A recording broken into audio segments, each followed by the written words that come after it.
When it comes to addressing drug-related issues in a fast-growing city such as Red Deer, Foster says you have to start by looking at the root causes.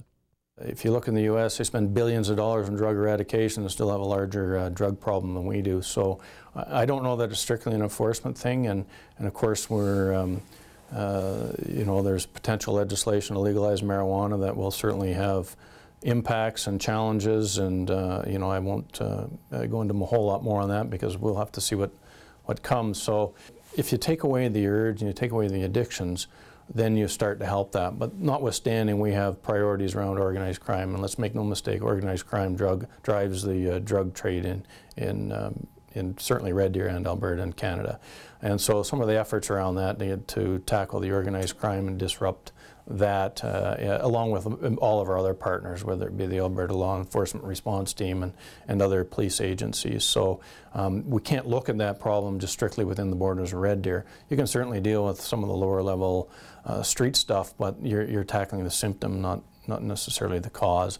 Foster adds he is looking forward to working with regional partners, including the Priority Crimes Task Force, to help make all of Central Alberta a safer place. I've overseen as many as 12 different detachments, and so when you look at it from that perspective, there's lots of collaboration on a larger scale, on a macro scale, to try and deal with common crime issues. So I look forward to working with that group, and crime doesn't know boundaries and criminals move around. So my previous job in St. Albert, we worked very closely with the Edmonton Police Service, not to mention all our surrounding large detachments in the RCMP, as well as our headquarters to stem crime, because we found many of the people doing the crimes in our community didn't live in that community, but they had an impact on all our communities.